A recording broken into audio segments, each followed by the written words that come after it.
deep dive today into the life of Sam Walton, the man behind Walmart. Okay. Our main source for this is going to be his Spanish Wikipedia entry. Interesting. Yeah, it's kind of a unique perspective. You might think, the story, small town boy makes good, builds a retail empire, Yeah. but there's a lot more to it than that. Yeah, I think what's fascinating about Sam Walton is that his story really kind of gives us a glimpse into like the American consumer and this desire for value and affordability that he really tapped into. Yeah, for sure.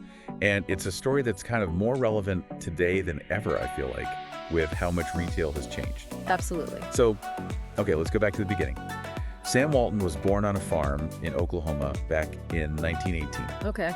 right in the middle of the Depression. So not exactly, born with a silver spoon in his mouth. Right, and it makes you wonder how that shaped his worldview, right?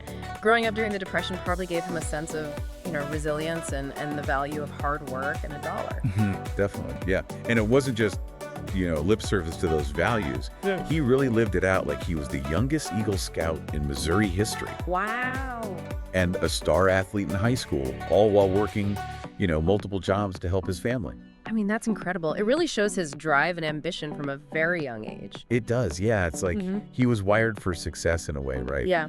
And that kind of continued into his college years at the University of Missouri, where he studied economics. So you can already see the business mind kind of taking shape there. Yeah, totally. And then after that, he gets his first real taste of the retail world as a management trainee for JCPenney. I was going to say that's got to be like such a formative experience for him. Oh, for sure. I mean, how much of that experience became the blueprint for Walmart? You know what I mean? Absolutely.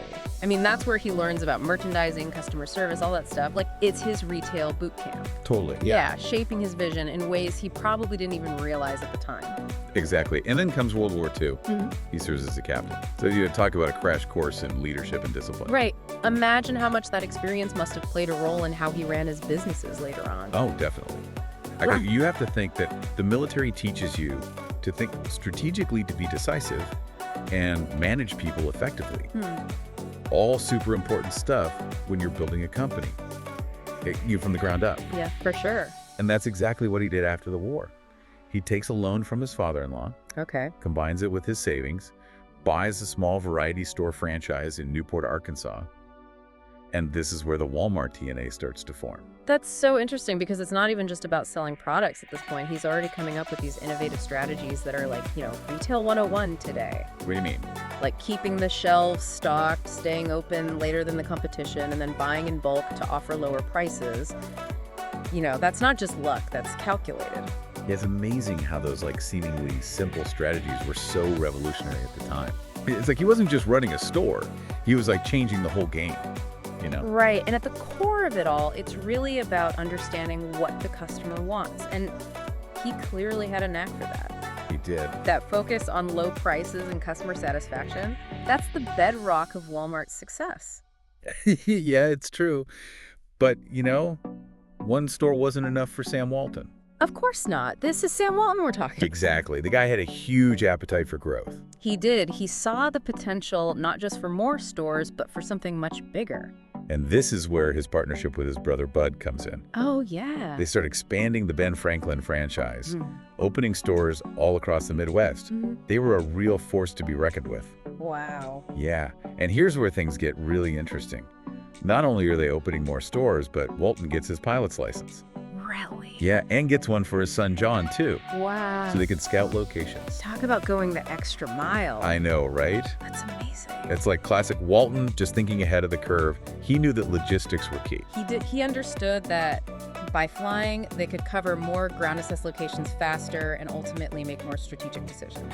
Exactly, and this wasn't just about retail, it was about mastering the whole game. Right. All right, so now we're in 1962, Rogers, Arkansas. The very first Walmart opens its doors, and it was originally called Walmart Discount City. Okay. And this is where things really start to take off. This is a pivotal moment, right? This isn't just another store. This is like the culmination of everything Walton has learned and envisioned up to this point. Yeah, it's like the launching pad for a retail revolution. Yeah. And it all started in this small town. It's pretty amazing when you think about it. And, it's interesting that he chose a smaller town for this first Walmart. Like, you think he would have gone for the big city. Yeah, you would. But Walton saw an opportunity where others didn't. Smaller towns meant less competition. he could really establish dominance in those regions. Yeah, and really connect with those communities, become a part of the fabric of these small towns. Exactly. And then another thing that a lot of people don't know is his commitment to selling American-made products. Oh, yeah. At a time when everyone was chasing, cheap imports, he was doubling down on American manufacturing, which, had to resonate with people. It was smart, too. He understood that power of patriotism and the desire to support American jobs. For sure. And let's not forget about the logistics, the whole behind-the-scenes magic that made this all possible. Walton insisted that all of his stores be within a day's drive of regional warehouses and use their own fleet of trucks to keep those shelves stocked. Yeah, that's huge. I mean, that's like years ahead of its time. Talk about efficiency. Yeah, it was a well-oiled machine. By controlling the entire supply chain like that, from sourcing to delivery, he could cut costs, offer those rock-bottom prices, and still maintain consistent service. It's really impressive when you think about it. It is. It's a model that's still studied and imitated today. Okay, so we've talked about the business, the strategy, the relentless drive for success. But what about Sam Walton? The man, he was a husband, a father, a member of his community. There's more to the story than just balance sheets and profit margins. Yeah. Right. Of course, he was married to Helen Robson. They had 4 children. Family was a huge part of his life. His kids were involved in the business from a young age. Yeah. And he was also known for his philanthropy, supporting his church and various causes. It wasn't all about he believed in giving back to the community and sharing his success. Yeah, it shows a different side of him, more human, and adds another layer of complexity to his story. He wasn't just a ruthless businessman. Yeah. There was a real desire to make a positive impact. And sadly, in 1992, Sam Walton passed away from multiple myeloma. Oh, wow. Yeah, it was a huge loss for his family, for the company, and I think, honestly, for the country. Yeah. He left behind a legacy that, continues to shape retail to this day.